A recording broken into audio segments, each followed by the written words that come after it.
कि तू विद्रोह के कारण नहीं, अपनी मौत के कारण नहीं, सिर्फ अपनी मुक्ति के लिए ये कार्य कर रहा है। लेकिन तेरी मुक्ति देने वाला ये 8वीं संतान में नहीं थी, तेरी मुक्ति देने वाला तो ब्रज में खेल रहा है, तेरी मुक्ति देने वाला ब्रज में जन्म ले चुका है। मुझे तो तूने निरर्थक एक मारने का जो प्रयास किया तेरा निरर्थक रह गया। बस क्या था, कंस देवकी के सामने हाथ जोड़ के गिड़गिड़ाने लगा, बहन मेरे तेरे साथ बहुत अन्याय किया, मुझे यद्यपि मैं क्षमा मांगने की योग्य हूं नहीं, लेकिन फिर भी हो सके तो आप क्षमा कर देना। ऐसा कहते और अपने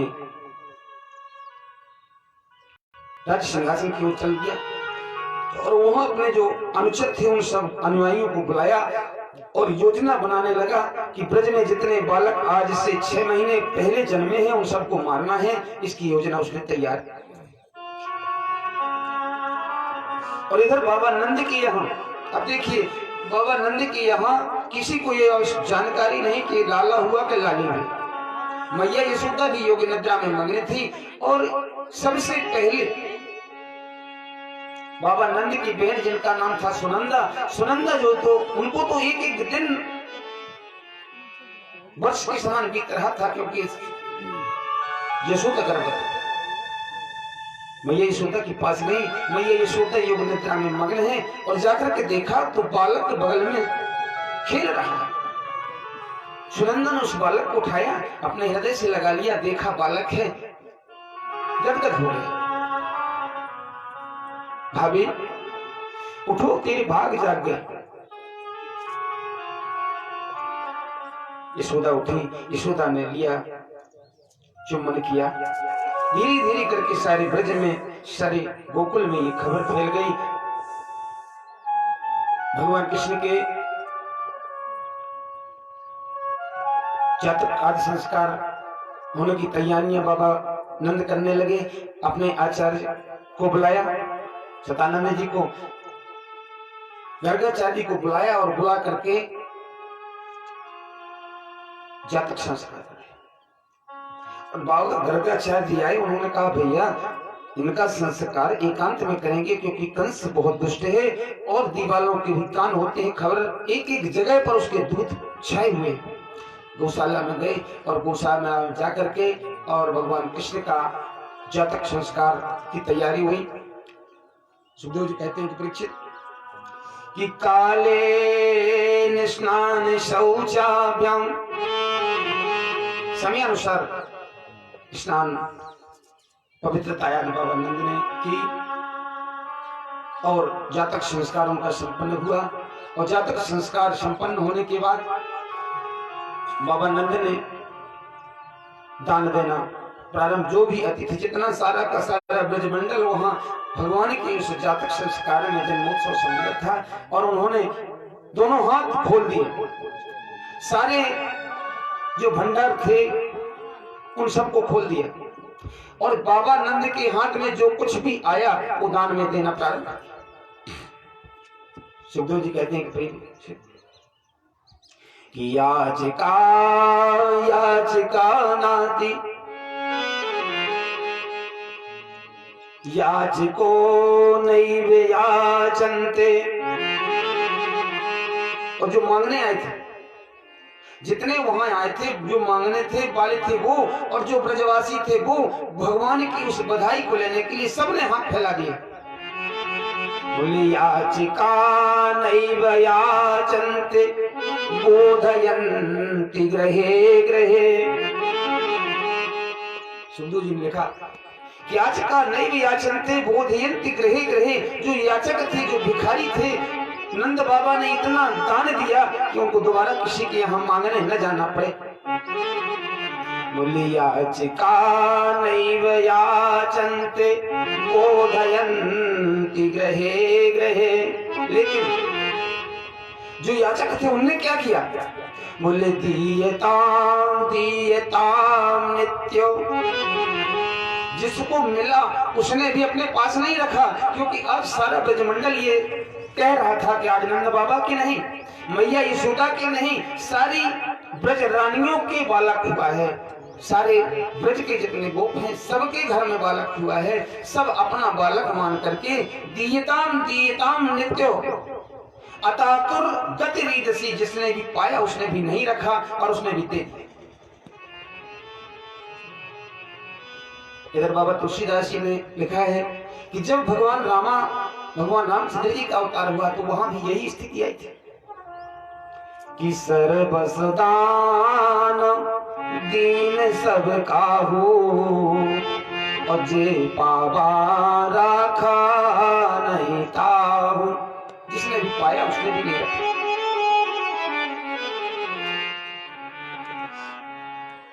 इसके उपरांत ब्रज में दूध दही मक्खन का जो तो कीच मचा भगवान के जन्मोत्सव। अब विचार कीजिए, इसमें भी एक आध्यात्मिकता से देखिए।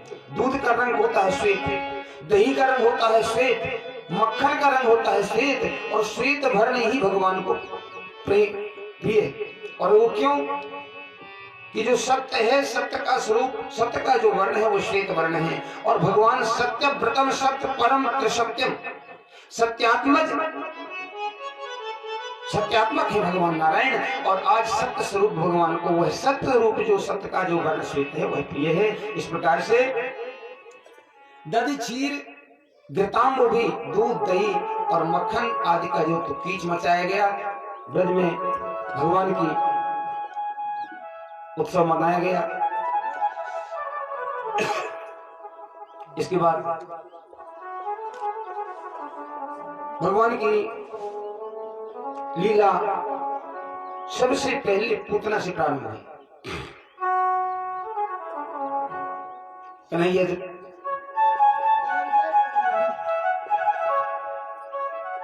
3 महीने के हैं और 3 महीने के कन्हैया मैया की गोद में खेल रहे हैं। सारे गांव की ब्रजबालाएं, सारे गोपी नित्य प्रति भगवान के आज दर्शन करने के लिए आते हैं। बड़ा सारा ब्रजवासी, सारा ब्रजमंडल आनंद में झूम रहा है।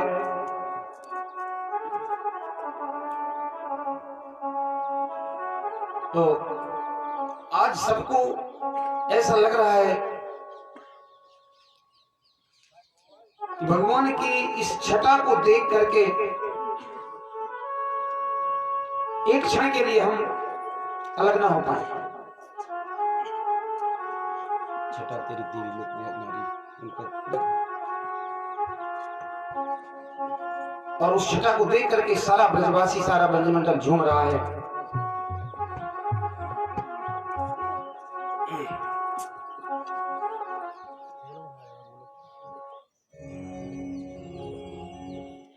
छटा तेरी देवी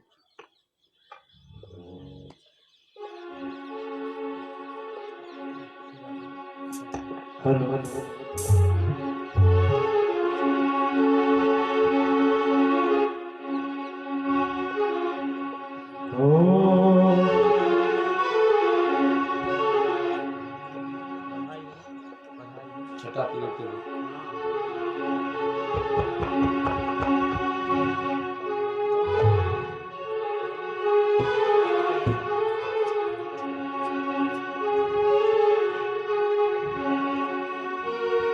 लल्ला की सुन के में आई यशोदा मैया दे दो बधाई। लल्ला की सुन के में आई यशोदा मैया दे दो बधाई।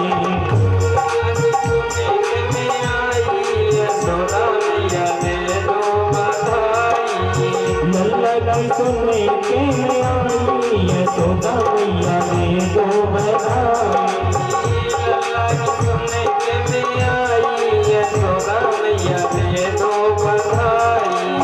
दे दो बधाई मैया दे दो बधाई। दो बधाई मैया दे दो बधाई। दे दो बधाई मैया दे दो बधाई। दो बधाई मैया दे दो बधाई। लल्ला की सुन के में आई यशोदा मैया दे दो बधाई। लल्ला की सुन के में आई यशोदा मैया दे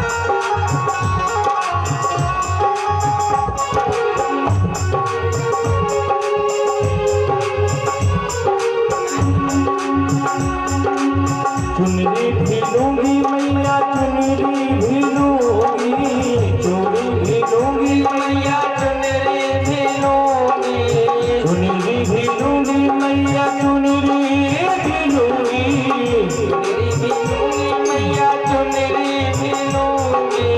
कृष्ण जन्म में सुनने आई यशोदा मैया ने तो बधाई, कृष्ण जन्म में सुनने आई यशोदा मैया ने तो बधाई। हो लल्ला जन्म में सुनने आई यशोदा मैया ने तो बधाई, लल्ला जन्म में सुनने आई यशोदा मैया ने तो बधाई, यशोदा मैया ने तो बधाई, यशोदा मैया ने तो बधाई, यशोदा मैया ने तो बधाई। बाकी बिहारी की दीक्षित होती रही वो कह रहे थे भगवान इसलिए नहीं कहा बाकी बिहारी की दीक्षित कल भी कल नहीं आया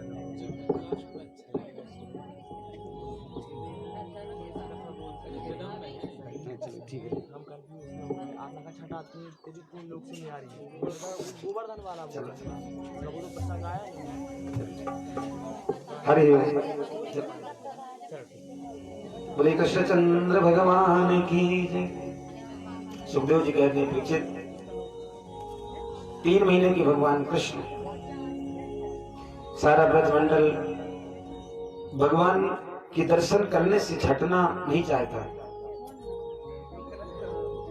इधर मथुरा में कंस की योजना जो चल रही थी उस योजना के अंतर्गत कंस ने सारे अपने अनुयायियों को बुलाया और बुला करके अपने विचार रखे।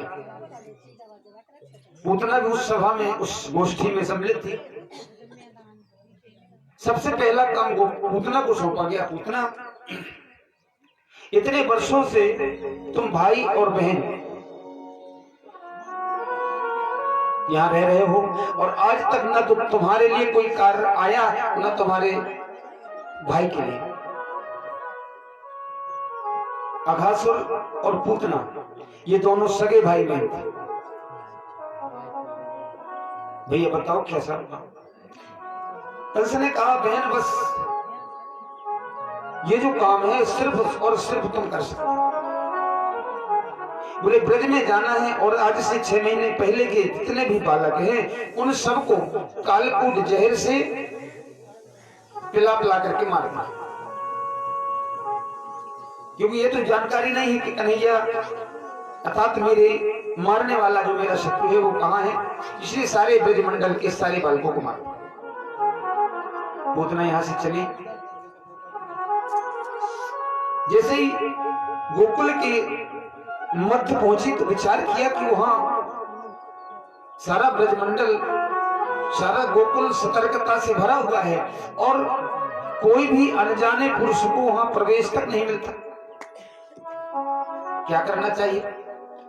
इसलिए उन्होंने अपना गोपी का वेश बनाया और गोपी का वेश बना करके जैसे मैया यशोदा के दरवाजे पे जाकर के दस्तक दी। मैया बधाई हो, मैया बधाई हो। माँ यशोदा बाहर निकल, क्योंकि 24 घंटे का उनका काम ही था। यशोदा जी एक सशंकित सी रह गई, क्योंकि आज तक जितनी गोपियां जितना ब्रजमंडल था उन सबकी निगाहें सबके चेहरे महारानी यशोदा के नेत्रों में केंद्रित हो गए थे। लेकिन ये नई गोपी को देख करके मैया यशोदा के मन में एक शंका पैदा हुई, संदेह पैदा हुआ। जिस समय उसने बधाई के लिए कहा मैया बधाई हो, यशोदा निकल के बाहर तो आ गई, लेकिन एक क्षण के लिए स्तंभित हो गई, मूर्तिवत खड़ी हो गई। अब वो पूतना जो गोपी का वेश बनाई थी अपने मन में विचार करने लगी कहीं ऐसा नहीं मेरा काम बिगड़ तो नहीं रहा है। बोल उठी, मैया मैंने आपसे बधाई मांगी, आप क्या सोच रही? माँ यशोदा कहने लगी बहन अगर तू बुरा ना मान तुम एक बात पूछो। हाँ बोलो। बोले बहन मुझे ऐसा लगता है कि तुझे मैंने देखा नहीं है, तू हमारे ब्रज की है नहीं। क्या ये बात सत्य है? हाँ हाँ मैया बिल्कुल, जो आपने कहा है वो बिल्कुल सत्य है, मैं इस ब्रज की नहीं हूँ। फिर कहाँ से आई हो? मैया मैं मथुरा से आई। मैया इसको बात को कहीं और दूसरी जगह मत ले जाना। मैं भगवान की परम भक्त हूं और आज 3 महीने बीत गए। 3 महीने से मैं नित्य आपके लाला के बारे में सुन रही हूँ और सुन करके 3 महीने से तरस रही हूँ आपके लाला की एक झलक देखने के लिए। लेकिन आज मुझे समय मिल पाया क्योंकि मैया मैं अकेली हूँ घर में। घर का कितना कामकाज होता है, गौओं का दोहन करना, दही मंथन करना आदि आदि बहुत काम के कारण आज तक मुझे समय नहीं मिल पाया। आज मुझे समय मिला। कोई बात नहीं बेटे, चलो अंदर चलो, कुछ जलपान करो। और जैसे ही अंदर गई मैया यशोदा ने जलपान करने के लिए जैसे उनको कहा तुम बैठो, मैं तुम्हारे लिए कुछ जलपान लेकर के आती हूँ। और जैसे जलपान लेने के लिए मैया यशोदा अंदर गई और इधर पूतना की तो मन में बात कुछ और थी। वो तो ये तीसरा युग आ गया। 3 युग तक वो तड़पती रही भगवान की छटा देखने के लिए, लेकिन 3 युग बीत गए तब तक उसे छटा देखने को नहीं मिली और न उसका मनोअभिलाषित जो वरदान था वो अभी तक प्राप्त था। परीक्षित ने पूछा आखिर ऐसी क्या बात थी?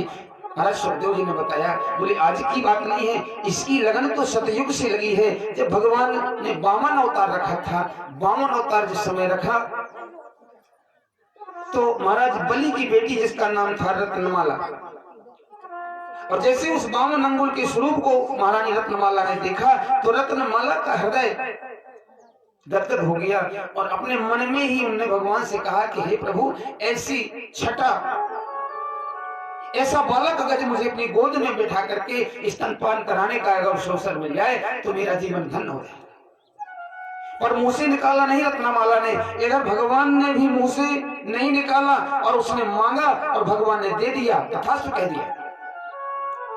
सिर्फ 2 को ही पता था, तीसरे को जानकारी नहीं थी कि आखिर कब इसने वरदान मांगा और कब भगवान ने दे दिया। आज महारानी हुई रत्नमाला यहाँ पूतना बन करके आई और जैसे ही यशोदा अंदर गई उसी समय महारानी रत्नमाला ने, महारानी पूतना ने भगवान की छटा को देखा। पर जैसे ही भगवान की उस अलौकिक छटा को पूतना ने तो देखा, लेकिन भगवान ने नेत्र अपने बंद कर लिए। क्यों? क्योंकि नेत्र किसी से संबंध जोड़ने के सबसे समीप होते हैं नेत्र। अगर नेत्रों से नेत्र किसी के मिल जाए और नेत्रों से नेत्र मिलने के बाद एक दूसरे के बंधन में वो आ गए तो महाराज उनको मुक्त नहीं किया जा सकता। भगवान ने सोचा अगर इस नेत्र पास में मैं बंध गया और मेरे नेत्र पास में पूतना बन गई, पूतना के नेत्र पास में मैं बन गया तो इसे मुक्त नहीं कर पाऊंगा। नेत्र बंद कर लिए, पूतना आगे बढ़ी और कन्हैया को उठाया, अपने हृदय से लगा लिया और गोद में बिठा करके स्तनपान कराने के लिए जैसे ही प्रारंभ किया, भगवान ने स्तनपान करना प्रारंभ कर दिया। नेत्र बंद किए हैं लेकिन स्तनपान जरा बराबर कर दिया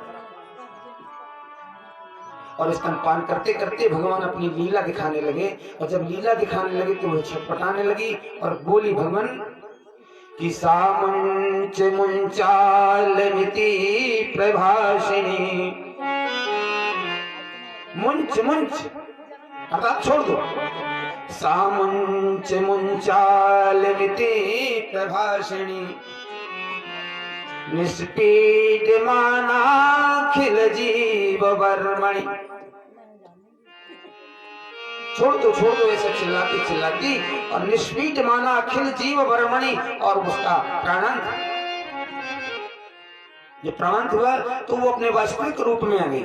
सुखदेव जी बताते हैं कि विवृत चरणे विवृत नेत्रे चरणे भुजौ मुहु। उनका नेत्र जो तो निकल आया, हाथ और पैर फैल गए। विवेतनेते चरणे भुजौ मुहुः पश्चिन्गात्राच विदीरुरोधु। अपने वास्तविक स्वरूप में आई। वास्तविक स्वरूप उनका कितना बड़ा था, आप सब लोग कहेंगे कि पंडित जी बिल्कुल झूठ बोल।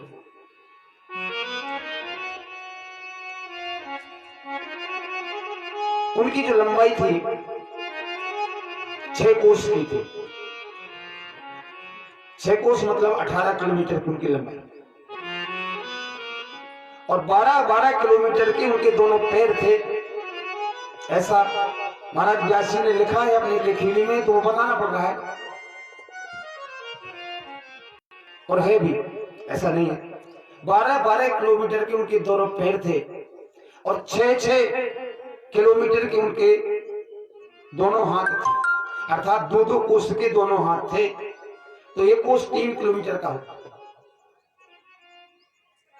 विपरीत नेत्र ऐसे लग रहा था ये बहुत बड़ा बांध हो, और एक बांध में बहुत बड़ा टीला बीच में लगा हुआ है, इस प्रकार के नेत्र, इस प्रकार की महारानी पूतना का। और इतने में ये यशोदा जब अंदर से आई, देखा लालन पूतना के ऊपर, पूतना के जो हाथ पैर हैं वो सारे ब्रज के बाहर तक निकल करके चले गए थे, और कन्हैया उस पर खेल रहे थे। मैया ने कन्हैया को उठाया और गाय के गोबर से गौमूत्र से उनको झाड़ा। क्यों कि गोमूत्र और गोबर से झाड़ने से तात्पर्य उसका भी बता दें कि महाराज एक पति से जितना प्रेम पत्नी कर सकती है उतना कोई दूसरा नहीं कर सकता। और गोबर में लक्ष्मी जी का निवास है, और गोमूत्र में गंगा जी का निवास है, और ये दोनों भगवान की पत्नियां हैं। एक कल्प में पुत्री भी है गंगा, लेकिन पत्नी भी है जो नदियां हैं। तो गोमूत्र और गोबर से भगवान को झाड़ा गया, और झाड़ने के बाद उनको रखा गया। पूतना को जो गाल बाल आए उन्हें जाकर के यमराज कंस के बगीचे में जाकर उनको दफनाया, और जब उसके अंगों को काट काट करके जलाया गया तो अगर अर्गजा आदि की सुगंध उसके शरीर से प्राप्त हुई। इसके उपरांत महाराज कंस ने एक और दूत को भेजा जिसका नाम था तृणावर्त। वो हवा के रूप में रहता था, वायु के बवंडर के रूप में, और जैसे तृणावर्त वहां गया, जाकर के आकाश से, नीचे से आकाश तक जो तो धूल घूमती घूमती जाकर के और बाबा नंद के आंगन में पहुंचा, और आंगन में भगवान का जो सेन पालना रखा हुआ था, उस पालने से कन्हैया को उठा के आकाश में ले गया, और आकाश में जैसे कन्हैया को ले गए और उनका दर्शन करके और उनका जैसे गला दबाना चाहा, भगवान ने प्रतिकार में उनका गला दबा करके उसका उद्धार किया। सुखदेव जी कहते हैं कि परीक्षित, जो तृणावर्त था पांडव देश का राजा था सहस्त्राक्ष। एक दिन गंधमादन पर्वत पर अपनी सखियों के साथ में नृत्य कर रहा था नग्न अवस्था में, और उसी समय दुर्वासा ऋषि आए, और दुर्वासा ऋषि को देख करके इसने वस्त्र धारण नहीं किए तो उन्होंने श्राप दे दिया कि बात देहस्त दे भूया, तू वायवी शरीर हो जा। और उस समय से ये वायवी शरीर था, इसका उद्धार हुआ। इसके उपरांत जो सक्टासुर था, सक्टासुर को महाराज कंस ने भेजा।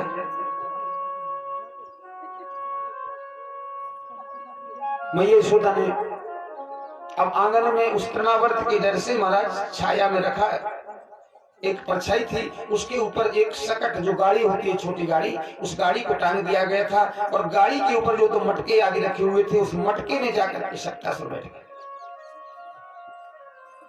6 महीने के भगवान कृष्ण और कन्हैया का पालना नीचे रखा हुआ है, और पालने में खेलते खेलते मैया यशोदा जब तक अंदर गई, ग्वालवाल तो उसकी निगाह गिरी नहीं थी, ग्वालवाल देख रहे थे।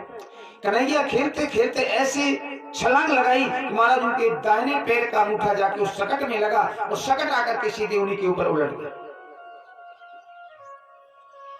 और जैसे सकट उल्टा तो महाराज उस सकट में वो सक्टासुर बैठा, और जैसे सक्टासुर के शरीर से भगवान का चरण स्पर्श हुआ, उसी समय उसका उद्धार हो गया। भगवान का स्वरूप प्राप्त करके भगवान से स्तुति करने लगा।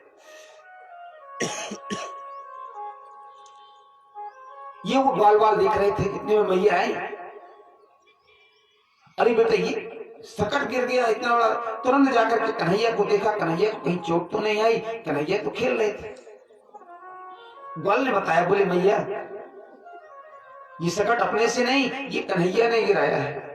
मैया यशोदा डांट उठी, अरे मूर्ख, अरे इतना छोटा सा बालक, अभी 6 महीने के बालक इतना बड़ा सकट गिरा सकता है। बोले मैया आप बिल्कुल ना मानेंगी, लेकिन मैंने आंख से देखा है, बालक ने उचट करके ऐसी छलांग लगाई कि भगवान कन्हैया का पैर जाकर के सकट में लगा और इससे गिरा है। और भैया इतना ही नहीं, इससे एक भगवान के जैसा ही शंख चक्र गदा और पद्म को धारण हुए 4 भुजा वाला पीतांबर पहने वाला पुरुष इनके सामने हाथ जोड़ करके इनकी स्तुति कर रहा था। अब ये क्या बीच बीच में यशोदा को ये ध्यान दिया जा रहा है, क्योंकि यशोदा तो मोह पास में ऐसे बन जाती थी कि उन्हें ये भूल ही जाता था कि ये मेरा बालक है, कि ये मेरा नारायण है।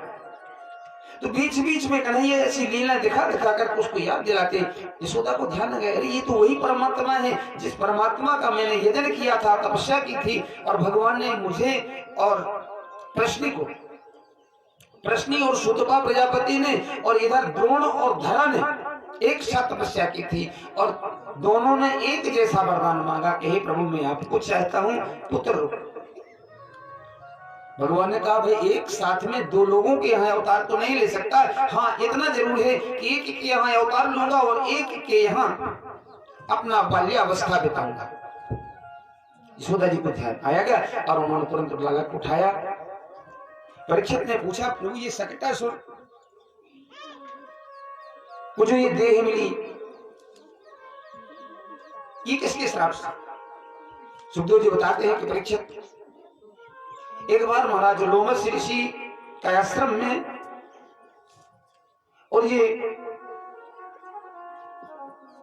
बाली का पुत्र उत्कच घूमते घूमते गया और घूमते घूमते जाकर के बाबा महाराज लोमस ऋषि के यहाँ के पेड़ उखाड़ने लगा। और जब पेड़ उखाड़ने लगा उन्होंने रोका, बहुत रोका, नहीं माना, और जब नहीं माना तब उन्होंने श्राप दिया कि बात देहस्तु दे भूया, दुष्ट तेरा जो शरीर है ये बात देहता वायु भी हो जाए। हाथ जोड़ करके गिड़गिड़ाने लगा। तब भगवान ने कहा, स्वयं लोमस ऋषि ने कहा कि जब भगवान कृष्ण का अवतार होगा और उनके चरण का प्रहार तेरे ऊपर होगा तब तेरी मुक्ति होगी, तेरा उद्धार होगा। इस प्रकार से हमारा सकटासुर का तृणावर्त का उद्धार हुआ। कन्हैया 1 वर्ष के हुए, 1 वर्ष के कन्हैया मैया एक क्षण के लिए भी अपने लाला को नहीं छोड़ रही थी। एक दिन मैया ने सोचा कि अब मुझे यमुना जी जाने, काफी व्यस्त हो गए थे धोलने के लिए, तो उन्होंने कहा एक काम करते हैं, कन्हैया को साथ में ले चलते हैं। और कन्हैया को उन्होंने लिया और लेकर के यमुना जी किनारे गई, और यमुना के किनारे कन्हैया को अपने कपड़ों के ऊपर बैठा दिया और स्वयं जल में स्नान करने चली गई। जैसे स्नान कर रही थी तो स्नान जल में गंगा यमुना जी में कर रही थी, लेकिन ध्यान उनका कन्हैया पे लगा हुआ था। लेकिन जब उन्होंने डुबकी लगाई उस समय तो ध्यान उनका अलग हो गया। और पृथ्वी देवी उस समय इंतजार कर रही थी कि कब मुझे मौका मिले और कब मैं भगवान के दर्शन करने जाऊं। और जैसे मैया ने वहां डुबकी लगाई और इधर पृथ्वी आकर के भगवान के सामने रुदन करने हुई बैठ गए। प्रभु अपनी प्रिया को ऐसा भी त्यागा जाता है जैसा आपने त्यागा। जब अपने 12 अवतार रखा और 12 अवतार लेकर के मुझे मेरे साथ विवाह किया और विवाह कर करके मैं गर्भवती हुई, गर्भ धारण करने के बाद एक बेटा भी मैंने प्राप्त किया आपके उस पसीने से। जिस समय हिरण्याक्ष का वध करने के लिए भगवान ने 12 का अवतार लिया और 12 अवतार लेकर के जैसे ऊपर आकर के पृथ्वी को लेकर के आ रहे थे, हिरण्याक्ष के साथ जब युद्ध हुआ तो जो पसीना गिरा उस श्वेत कण के द्वारा महारानी पृथ्वी गर्भवती हो गई। उससे जो भौम मंगल ग्रह का अवतार हुआ था। भगवान ने कहा पृथ्वी समय बीत गया और जितना समय बीत जाता है उतना ही ज्यादा स्नेह बढ़ जाता है, इसलिए मैं आज तुझसे मिलूंगा और तुझे अपनी पत्नी के रूप में स्वीकार करूंगा। बोले प्रभु मेरे पास तो कुछ भी भेंट के लिए नहीं है आपके पास, अब मैं आपको क्या भेंट दूं? भगवान ने कहा पत्रम पुष्पम फलम तोयम यो मे भक्त्या प्रक्षति। पत्र पुष्प फल जल जो भी मेरा भक्त मुझे देता है वो मुझे प्रेम योग्य। और तुरंत वही की थोड़ी सी मिट्टी का ढेला उठाया भगवान ने और लेकर के ग्रहण कर लिया और स्तुति करके पृथ्वी चली गई। और जो कुछ गोपिकाएं कन्हैया की ये लीला देख रही थी, मैया यशोदाई घर आ गई। अब ब्रज की जो गोपिकाएं हैं उनको एक ना एक बहाना चाहिए था भगवान के दर्शन करने का, तो आज उनको यही बहाना मिल गया कि कन्हैया ने मिट्टी खाई, चलो इसी बहाने भगवान के दर्शन आए। और जाकर के मैया से कह रही मैया अब तेरा कन्हैया भले 1 साल का है लेकिन ये तो बहुत बीमार पड़ जाएगा। बोले क्यों? बोले इसने तो मिट्टी खाई। कन्हैया से पूछा क्या कन्हैया ये बात सत्य है? नहीं ये मैया मैंने मिट्टी खाई नहीं, ये तो जबरदस्ती मुझे तो डांट दिलाने के लिए सब करे। कहने लगे सफाई देने के लिए कि नाहं भक्षित नामं, भैया मैंने मिट्टी नहीं खाई। नाहं भक्षित नामं सर्वे मिथ्याभिशंसिनः, ये सब झूठी है, इसमें कोई संदेह नहीं, ये सब झूठी हैं, मैंने मिट्टी नहीं खाई। और अगर तुझे मेरे ऊपर विश्वास नहीं है तो मेरे मुख को देख लो, यदि अगर तुम्हें विश्वास नहीं है सत्य गिरीश करियो पश्चता भक्ष में मुखम, अगर तुम्हें मेरे ऊपर विश्वास नहीं है तो मेरा मुंह देख लो। और जैसे मैया ने मुंह देखने का सोचा, महाराज जैसे भगवान ने मुंह निकाला, मुंह खोला तो महाराज तल वितल सुतल तलातल महातल सातल फल सारे लोग दिखाई दिए। मैया ने फिर याद बंद कर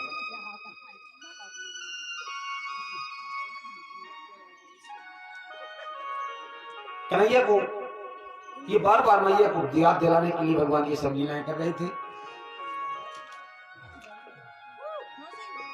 इसके उपरांत कन्हैया जब 1 वर्ष से ज्यादा के हो गए, एक दिन मैया यशोदा अपने घर में दधि मंथन कर रही थी और दधि मंथन करते समय कन्हैया सो रहे हैं। कन्हैया को सोते समय देखकर मैया ने सोचा अब मुझे अच्छा समय है, मैं दधि मंथन कर लूं। और दधि मंथन करने के लिए जैसे वो उतावली हुई मंथन कर रही थी, कन्हैया की नींद खुल गई। और जैसे कन्हैया की नींद खुली, ठुमक ठुमक करके घिसक करके भगवान मैया के पास आए। मैया दधि मंथन करते हुए पीछे देखा नहीं, और जैसे कन्हैया आए तो उन्होंने साड़ी पकड़ करके खींची, मान लो घंटी बजाई, इशारा किया। और मां तुरंत समझ गई कि निश्चित मेरा लाला भूखा है, घिसट करके आया है। मैया तुरंत बैठ गई, दधि मंथन बंद कर दिया और कन्हैया को लिया, अपनी गोद में बिठा लिया, स्तनों से लगा लिया और ऊपर से महाराज अपना पल्लू जो आंचल है, एक माँ का कवच हुआ करता है बालक के लिए, और उस कवच को ऊपर से उड़ा लिया। माँ जब अपने अंचल से अपने बालक को ढक लेती है तो माँ को ऐसे लगता है कि इस वज्र कवच से मैंने अपने बालक को सुरक्षित कर लिया है, और है भी सही। उस की मर्यादा को कोई तोड़ नहीं सकता। यहां तक कि भगवान भी उस आंचल की मर्यादा को खंडित नहीं कर सकते। और इसके बाद मैया यशोदा ने अब बालक को सुरक्षित है और चारों तरफ घुमाई अपनी दृष्टि, कहीं कुछ गड़बड़ तो नहीं है। इधर मैया ने जो पद्मगंधा मालतीगंधा आदि का दूध उबलने के लिए रखा था, जो भगवान कृष्ण को प्राप्त पिए था, और वहां देखा वो दूध खोल रहा है, लीला उन्हीं की। और दूध खोलते देख करके मैया यशोदा को ये ध्यान न रहा कि मैं साक्षात नारायण को अपने पास बिठाए हुए हूँ, नारायण को अपनी गोद में रखे हुए हूँ। भूल गई उसके पास में, और कन्हैया को उठा के जमीन में पाड़ दिया और स्वयं दौड़ करके गई, उस बटलोई को उतारा और उतार करके महाराज अपने भोजन गृह में ले जाकर के रख करके सुरक्षित चली गई। कन्हैया ने विचार किया, देखो ये है मेरे भक्तों की स्थिति। मैं भक्तों से बार बार कहता हूं कि तू एक बार मेरी तरफ आ जा, एक बार तू मेरी तरफ आ जा, लेकिन मेरा ये भक्त है कि मुझे छोड़ करके संसार की जो नाशवान वस्तुएं हैं, नाशवान वस्तुओं में प्रेम करता है। जो अजो नित्यम स्वस्वतोयम पुराणो, जो मैं अजर हूं, जिसका कभी विनाश नहीं है, ऐसा अविनाशी का त्याग करके इस सांसारिक की नाशवान वस्तु की ओर जीता रहे। नहीं, अगर मेरा भक्त गलत रास्ते पे जा रहा है तो मैं उसी गलत रास्ते पे नहीं जाने दूंगा। और जिस असार वस्तु पे इस भक्त का मन रमा हुआ है, जिस असार वस्तु ने इसको अपने मोह पास में बांध रखा है, वो न रहेगा बांस न बजेगी बांसुरी, उस सार वस्तु को समाप्त ही कर दूंगा। और उन्होंने एक पत्थर का ढेला उठाया और महाराज मटका में दे मारा, धड़ाम से मटका। मैया जब लौट करके आई तो महाराज सारा दही बिखरा पड़ा था, और इधर से इधर दही को बिखेर दिया और जाकर के अंदर गए। अंदर जाकर के जो मक्खन इत्यादि रखा था, सारा का सारा मक्खन उठा करके फेंकने लगे। और इधर उनकी जो टोली थी बंदरों की, वो बंदरों की टोली वहां पहुंच गई और वो बंदर मक्खन के ढेला को उठा करके खा करके।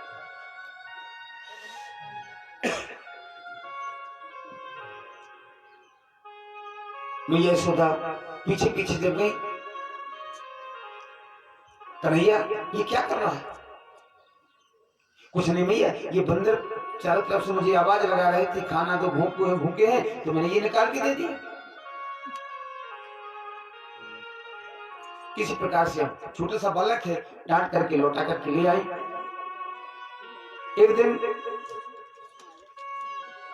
सुखदेव जी कहते हैं कि परीक्षित जब कन्हैया 2 वर्ष के हुए तो एक दिन कुछ गोपिकाएं इकट्ठी होकर के कन्हैया का उलाहना देने के लिए, भगवान कृष्ण का उलाहना देने के लिए मैया यशोदा के पास आई और आकर के कहने लगी, मैया अब तो तेरा बालक चलने लायक हो गया है, चल रहा है, और चलते हुए हमारे घर में जाता है। माँ ने कहा, इतना छोटा सा मेरा कन्हैया तुम्हारे घर जाता भी होगा तो क्या करता होगा? उन्होंने बता ले, मैया खाता नहीं, कुछ करता नहीं, लेकिन नुकसान। बोले आज क्या किया? बताने लगे, वत्सान मुंचन कुचत समये क्रोध संजात हासा। जाता तो नित्य है, और नित्य जाकर के कहीं दधी लुटाता, कहीं दूध लुटाता, कहीं मक्खन लुटाता। और आज हम जब सतर्क हो गई तो हमने काम किया। बोले क्या? बोले मक्खन दूध दही सब इतने व्यवस्थित कर दिया था कि ये कन्हैया देखने ही पाए ना, देख ही ना पाए।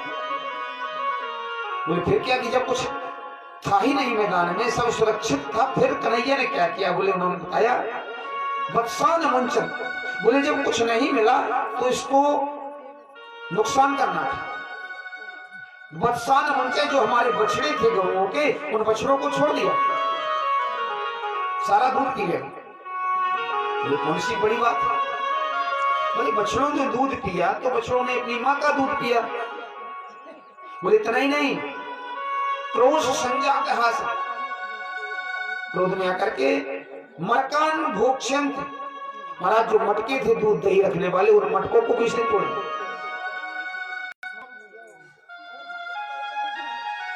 अब इतने में कन्हैया है, कन्हैया ने पूछा क्या बात, ये सब है?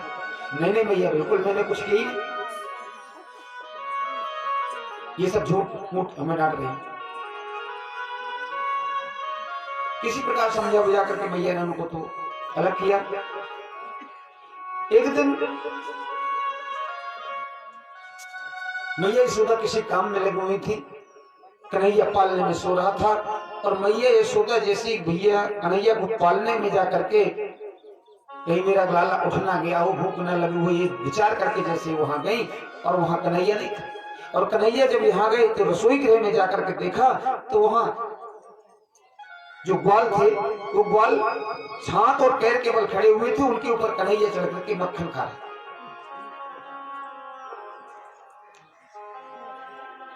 मैया पीछे पीछे गई हाथ में एक छड़ी लेकर के, और जैसे मैया को देखा तो भाग दिया। भागते भागते कन्हैया आगे आगे पीछे पीछे मैया यशोदा। सुखदेव जी कहते हैं परीक्षित ये कि कितनी विचित्र लीला है। एक समय वो होता है जब भक्त भगवान को ढूंढने को भागता है, भगवान भागता है भक्त से, और भक्त भगवान के पीछे पीछे दौड़ता है। प्रभु एक बार अपनी झलक दिखा दो। और आज देखिए भक्त की और भगवान की लीला। आज भगवान को पकड़ने के लिए भक्त दौड़ रहा है, और वो भी ऐसे नहीं डांट करके, क्रोधित होकर के। जब कन्हैया ने कहा मैया एक बात बताओ, अगर आप मुझे मारेगी नहीं तो मैं आपके पास आ सकता। ठीक है कन्हैया, मैं नहीं मारूंगा, एक बार तू पकड़ में तो आ जा। पकड़ लिया, बोले अब मैं तुझे बगैर बांधे छोड़ूंगी नहीं। और एक उखल से कन्हैया को रस्सी ली और रस्सी से कन्हैया को बांधना चाहा। और जैसे कन्हैया को रस्सी से बांधना चाहा, महाराज एक फेरा लगा करके जैसे गांठ लगा रही थी, तो गांठ लगाते ही वो रस्सी कम गई। 2 अंगुल रस्सी कम गई, गांठ न लगी। दूसरी रस्सी, तीसरी, चौथी, ऐसे करके ढेरों रस्सियां आई, लेकिन ढेरों रस्सियां लाने के बाद भी कन्हैया की गांठ नहीं लगी। मैया पसीना पसीना हो गई। परीक्षित ने पूछा, बोले 2 अंगुल ही रस्सी क्यों कमी, 1 क्यों नहीं कमी और 3 क्यों नहीं कमी? सुखदेव जी ने बताया परीक्षित ये भगवान की बड़ी विचित्र लीला है। 2 अंगुल से तात्पर्य है भक्ति और वैराग्य। भक्ति तो सब करते हैं, पूर्व दिन 81 प्रकार की भक्तियां बताई, लेकिन जो निष्काम भक्ति होती है, निष्काम भक्ति भगवान को परम प्रिय है। और आज यशोदा भगवान से प्रेम तो करती है, भगवान का तप किया, तपस्या किया, और तपस्या करने के बाद भी मैया यशोदा के अंदर निष्कामता नहीं थी। बोले इतनी हजारों वर्ष तक इन्होंने तपस्या की और फिर भी आप कहते हैं कि उनकी भक्ति में कमी थी? हाँ, बोले वास्तव में अगर उनकी निष्कामता होती उनकी भक्ति में, तो वो भगवान से ये न कहते कि मांगा हूं तुम्हें समान सुख, आपके समान में बेटा चाहिए। वो तो भगवान का परम सानिध्य मांगती कि हे प्रभु मुझे आप अपने आप में मिला लो, जिससे मुझे जन्म और मृत्यु के चक्कर से छुटकारा मिल जाए, इस आवागमन के साधन से मुझे मुक्ति मिल जाए। तो ये नहीं मांगा, बल्कि उनसे मांगा मैं तुम्हारे समान बेटा चाहती हूँ, बाल्यावस्था देखनी चाहिए। दूसरी बात, आज विराग नहीं था और भक्ति, तो ये भक्ति और वैराग्य रूपी जो 2 अंगुल हैं, यही 2 की कमी थी। बोले फिर कैसे बंधे? बोले जब मैया यशोदा को देखा कि मैया यशोदा पसीना से तार-तार हो गई है, और तार-तार होकर के जब भक्त को देखा कि भक्त मेरा परेशान है, और परेशान भक्त को देख करके भगवान स्वयं अपने आप बना गए, क्योंकि भक्त की पीड़ा भगवान सही नहीं कर सकते। नवे भक्त्या प्रणश्यति, मैं अपने भक्त को दुखी नहीं देख सकता। ये देख करके भगवान स्वयं आकर के बन गए, और मैया यशोदा को बांधा, एक उखल से बांध दिया।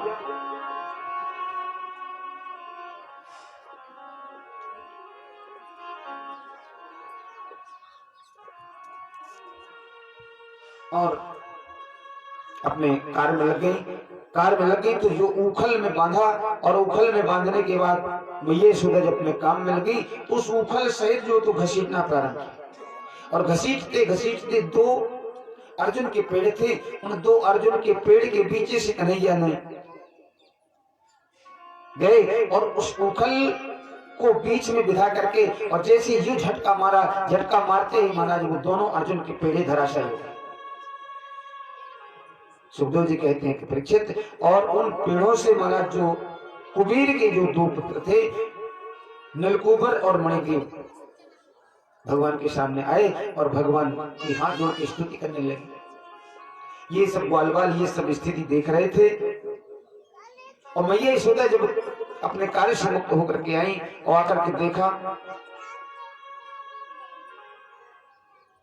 सुखदेव जी ने बताया कि बोले परीक्षित एक बार की बात है, नारद जी कहीं से भ्रमण करते हुए चले जा रहे थे और उस समय ये कुबेर के दोनों पुत्र नलकूबर और मणिग्रीव कुछ अप्सराओं के साथ में नृत्य कर रहे थे नग्नावस्था। और जैसे ही इनको आया हुआ देखा तो महाराज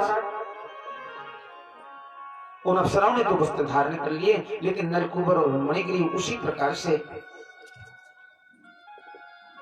उन्मत्त की तरह खड़े रहे। और नारद जी ने श्राप दिया, दुष्ट जाओ तुम वृक्ष हो जाओ। और जब वो गिड़गिड़ाए उनसे पूछा, महाराज हमें क्षमा कर दीजिए, जो गलती हो गई, हमारा उद्धार कैसे होगा? तो उन्होंने बताया, जब द्वापर युग में भगवान कृष्ण का अवतार होगा उस समय तुम्हारा उद्धार होगा। और आज वही उद्धार करने के लिए भगवान नारायण ने कृष्ण अवतार लेकर के और उनका उद्धार किया।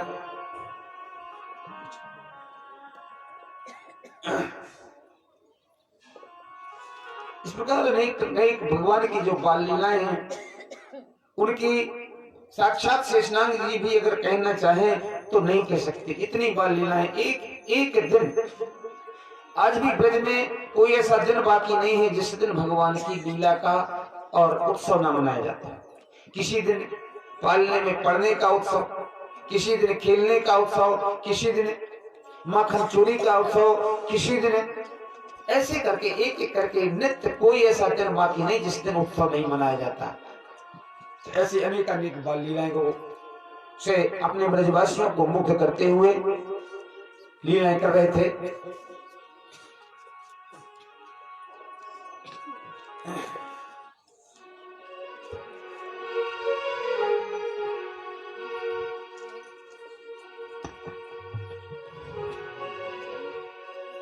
अरे माखन की चोरी छोड़, अरे माखन की चोरी छोड़, कन्हैया तो समझाऊं मैं। अरे माखन की चोरी छोड़, कन्हैया तो समझाऊं मैं।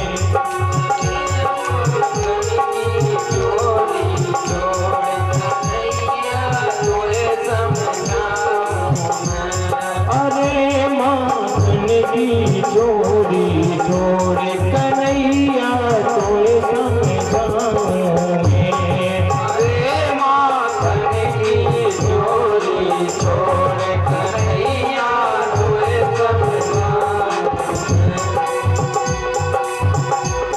समझाऊं मैं। कन्हैया तो समझाऊं मैं।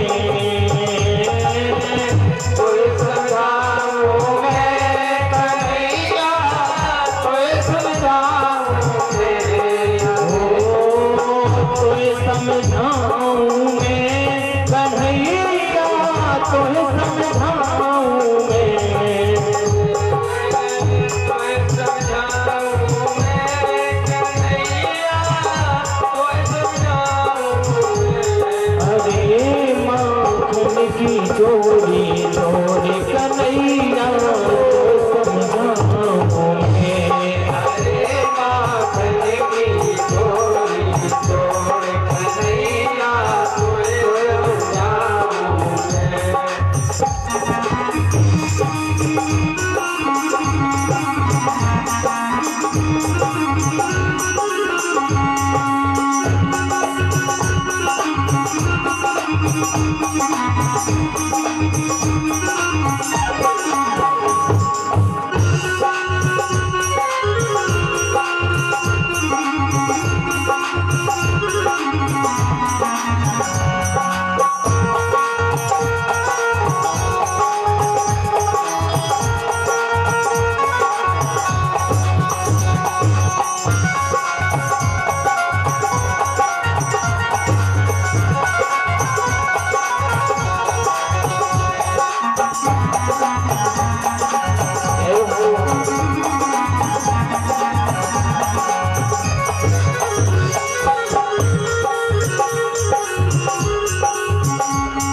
की चोरी चोरी कन्हैया कोई समझाओ मैं। अरे माखन की चोरी चोरी कन्हैया कोई समझाओ मैं। ओ कोई समझाऊं मैं कन्हैया कोई समझाऊं मैं। हो कोई समझाऊं मैं कन्हैया कोई समझाऊं मैं। अरे माखन की चोरी चोरी कन्हैया कोई समझाऊं मैं। अरे माखन की चोरी चोरी कन्हैया कोई समझाऊं मैं।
तोय समझाऊं मैं कन्हैया तोय समझाऊं मैं।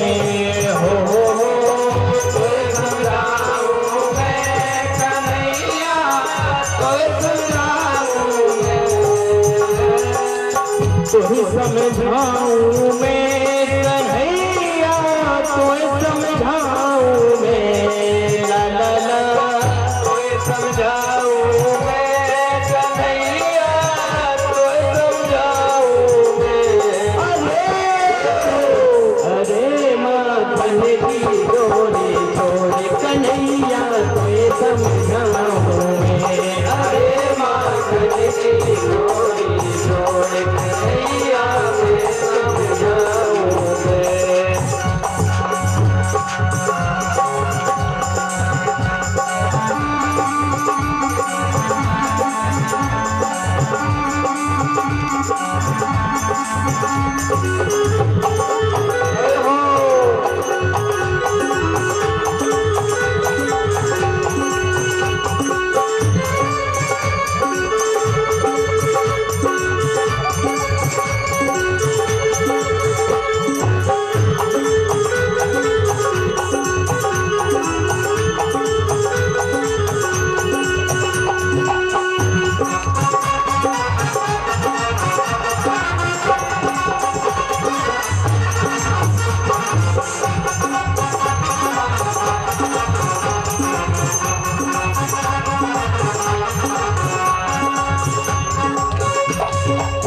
दहिया पी गए दहिया पी गए दहिया पी गए सरा रा रा रा रा रा रा रा रा रा रा रा रा राधा श्याम सपने में आए।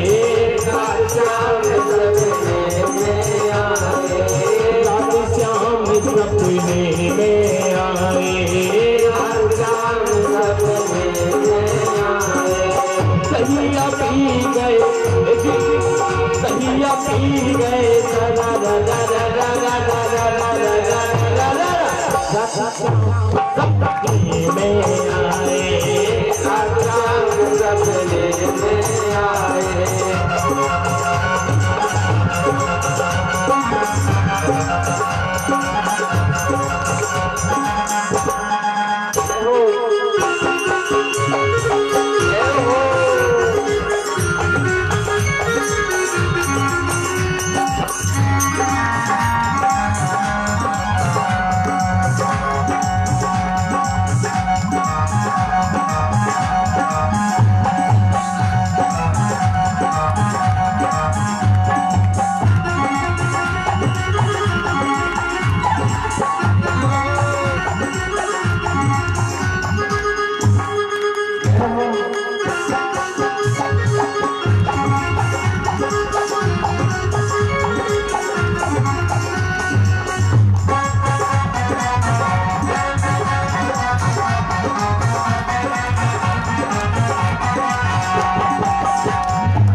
बोले सच्चिदानंद भगवान की सीताराम।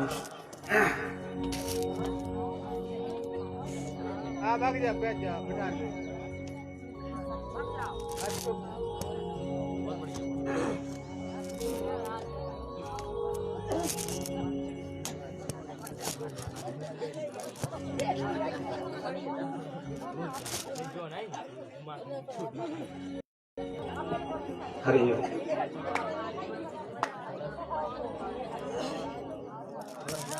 डाउन कर सुखदेव जी, हर एक जीव बावरा हो जाता है। क्यों?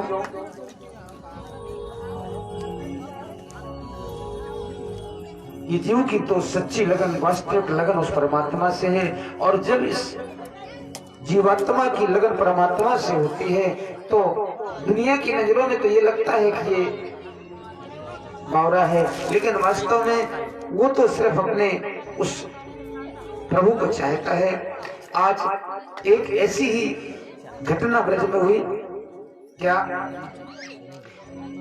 कन्हैया अपने घर में है।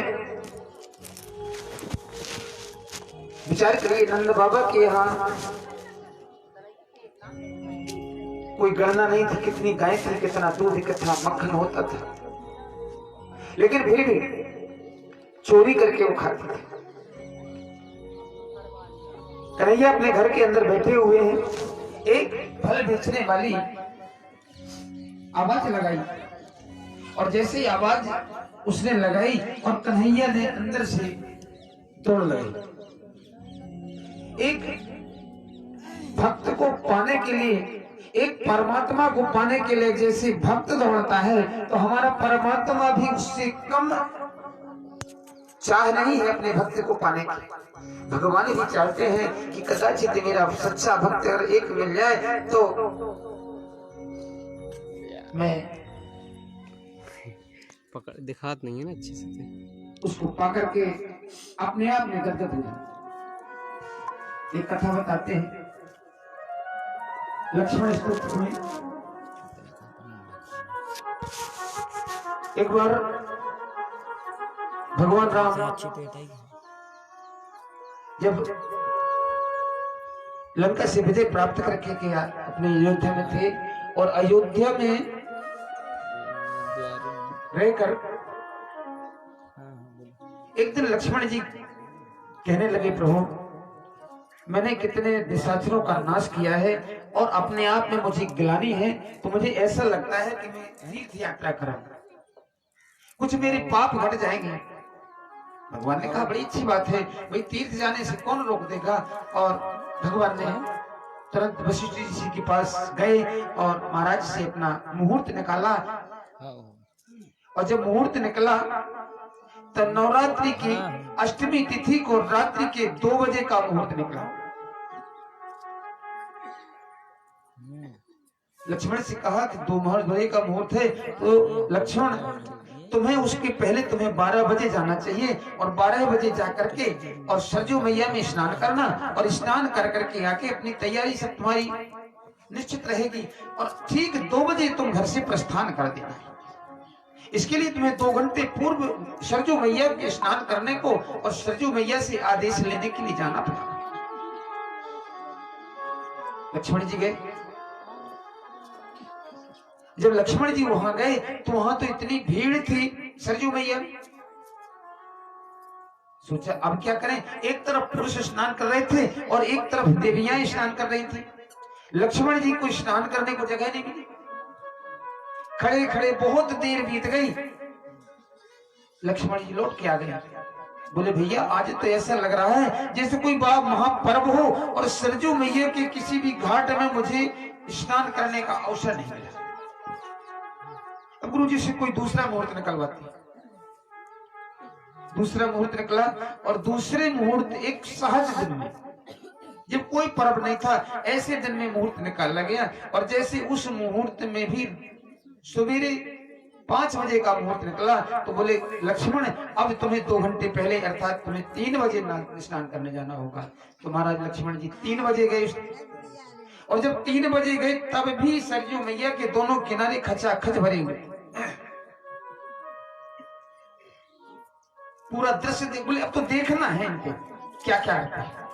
तुम्हारा सबने स्नान कर करके, और जो देवियां थी वो देवियां जब जाने लगी तो जो वस्त्र पहन करके मैले कुचेले वस्त्र पहन के आई थी उनको उन्होंने वहीं छोड़ दिया और नवीन वस्त्र धारण करके चले। जैसे उसमें डुबकी लगाती, डुबकी लगाने के बाद उनका सुंदर स्वरूप हो जाता और निकल जाता।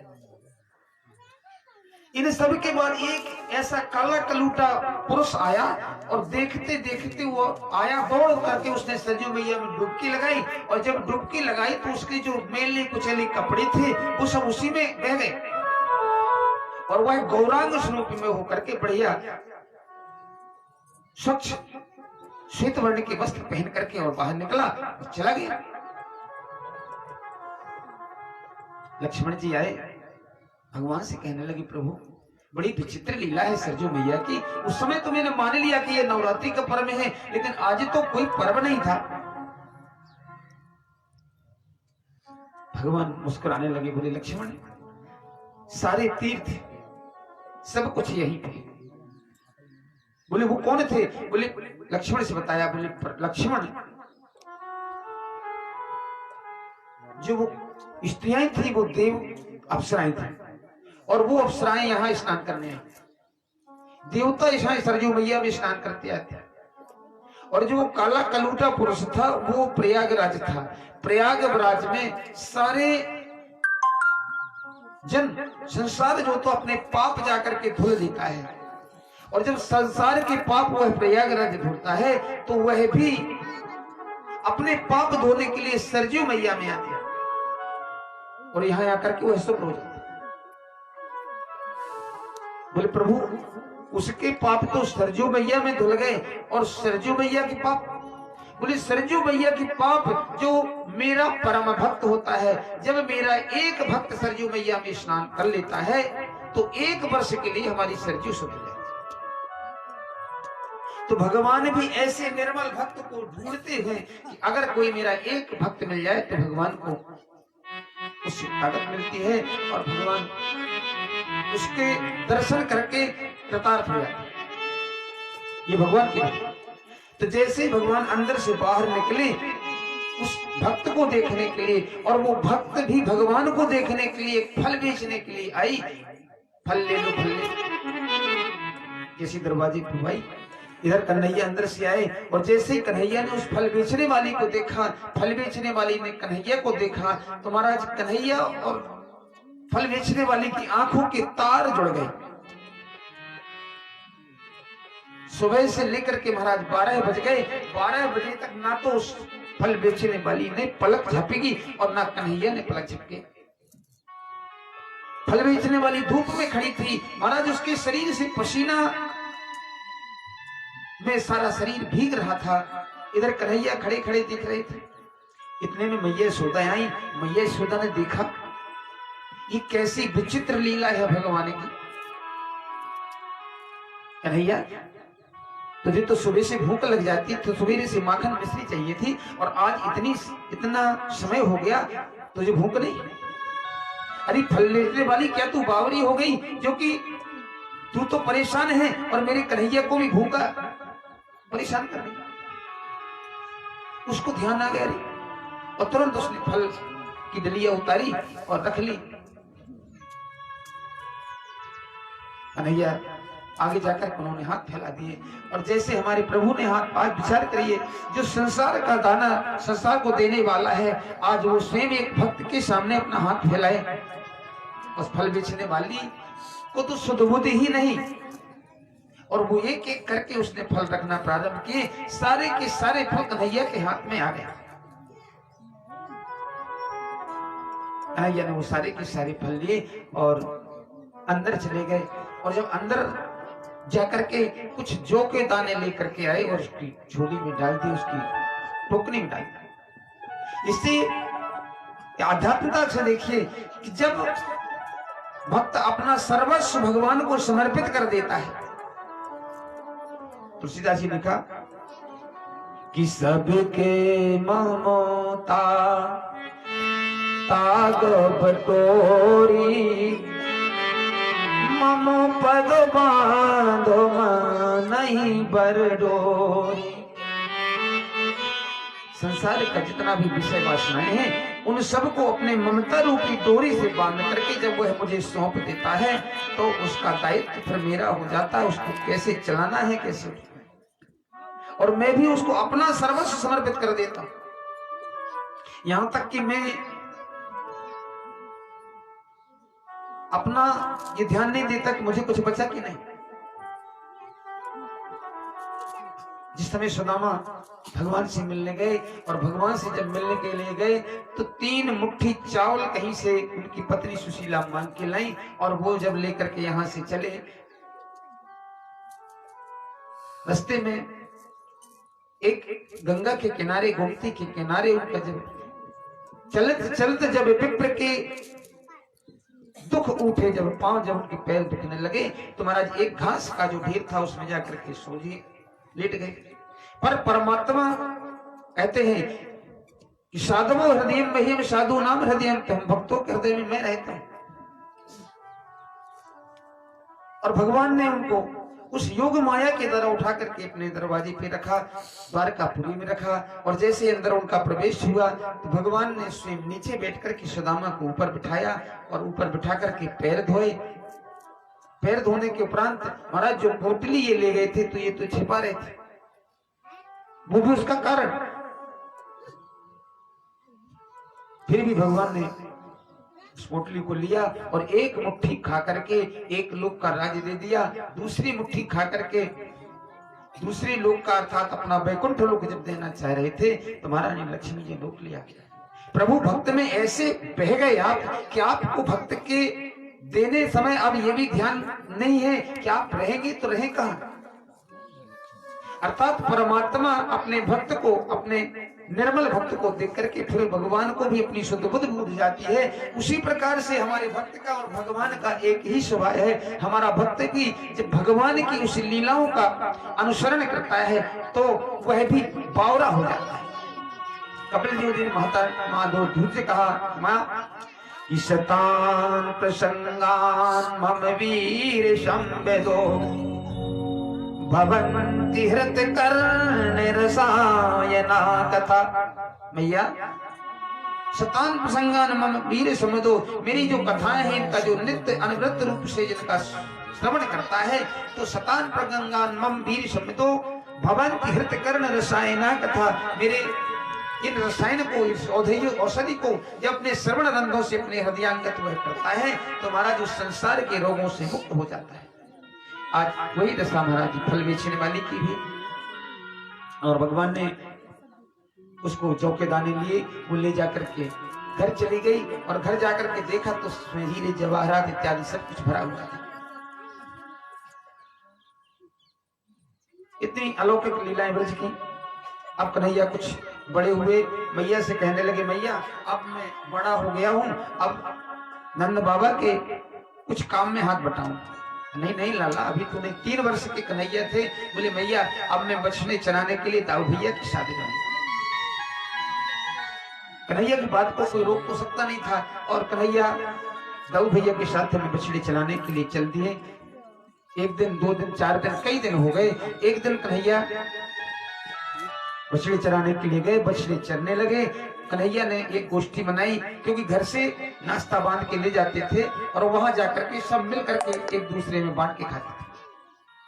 और वहां यह भी भेद नहीं था कौन किसका जूठा खा रहा है, यह भी कोई भेद नहीं, क्योंकि सब सारे ब्रज में जितने गोपी ग्वाल थे वो सब देवता थे। सर्वे वही देवता।